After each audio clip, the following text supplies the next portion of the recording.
In this video, I want to introduce you to the unit tangent vector.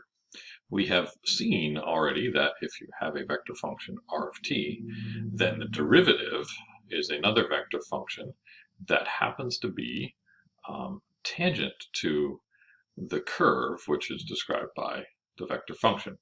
Now, I remember being a bit confused by this myself as I was a student learning it, that the derivative vector function actually is down here, right? That when you take the derivative, you get this, x, this vector function x, y, z, or x prime, y prime, z prime, however you want to think of it. But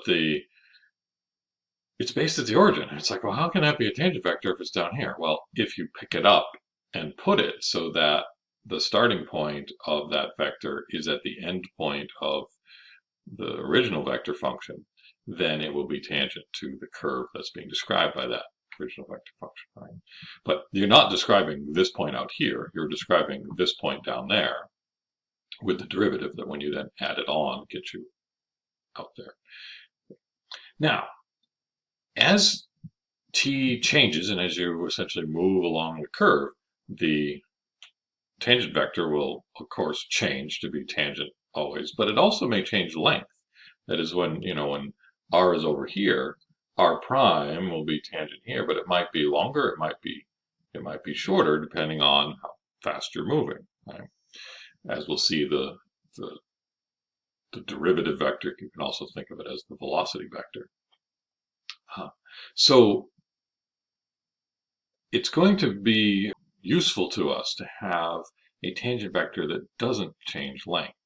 In things we'll study shortly, it will behoove us to have a tangent vector that doesn't change length. We want to look at how the curve is curving, right? How much bend is there, and it's going to be useful to have a tangent vector that always has the same length, so that we can then look at how much it changes. So the change wouldn't be the length, the change would just be in the direction, and that would give us an indication of how much curving the path has. So the unit tangent vector. Well, how do you form any unit vector? If you've got a vector point in a direction, you want a unit vector in that direction, well, let's divide by the length. So we'll make the definition here that the unit tangent vector, which does change with time, will be the derivative vector divided by the length of the derivative vector. Now, the only time this could go wrong is if the length of the derivative vector happens to be 0, which does happen from time to time. Generally, if you're drawing your curve and it comes to a stop and then keeps going again, or if it comes to a stop and then heads off in another direction, you might find places where this doesn't, where the length of the derivative is 0, and hence the unit tangent vector isn't defined. But most of the time it is, and then we will have a unit tangent vector at every point on the curve. So let's do one example. Here is one of my favorite examples. It is the helix. X and y is a circle of radius 1, but z is climbing like t does, so you have a helix going up that's supposed to be the same radius all the time. The derivative, of course, is minus sine t cos t 1. The length of the derivative vector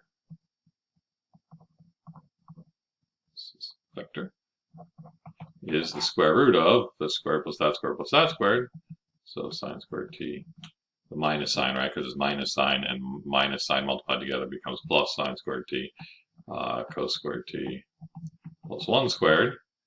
Sine squared t plus cosine squared t is 1, so this is just the square root of 1 plus 1, which is the square root of 2. And so in this case, the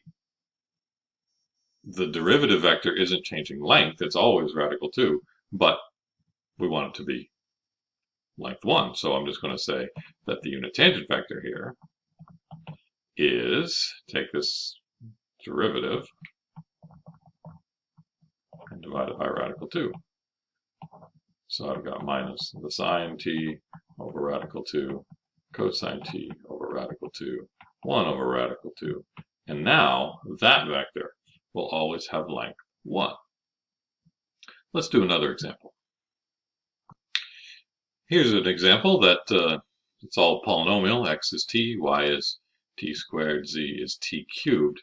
What does this look like? Well, I picture it with respect to x and y. X is just increasing linearly with t. Y increases and then or decreases and increases like a parabola does. So in the xy plane, if there was no z here, this would just be, y equals x squared, right? Because y is t squared and x is t, so y is x squared. So this would be in the xy plane. It would look like a parabola. I'm dotting that because this is not the whole thing. Because at the same time that that's happening, the z-coordinate is rising like a t cubed. So if you just looked in the xt plane, as if you look straight down the z-axis, what you would see is a cubic, right? And this kind of looks backwards because this is the positive x I have heading off to the left instead of the right. But in the xz plane, it would look like a cubic. So you put all that together, and there's this cubic that comes up from down here. It comes into there, and then it heads on up like that. So if you looked straight down on it, if you look straight down the z-axis, you would see that parabola. If you look straight this way, you would see that cubic in the xy plane. Right? So this one, let's find the unit tangent vector. R prime of t is 1, 2t, 3t squared. The length of the derivative vector, so this is vector, length of the derivative vector, is the square root of 1 squared plus 2t squared, so 4t squared, plus 3t squared, so 9t to the 4th. I don't see that that simplifies at all, so that's what it is. And then the unit tangent vector is r prime of t divided by the length of r prime of t, which would be 1 over the square root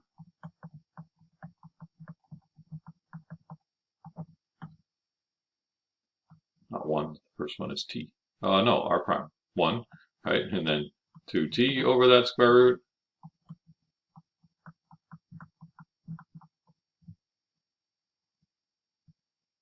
That's 9t to the 4. And then plus 3t squared over that square root.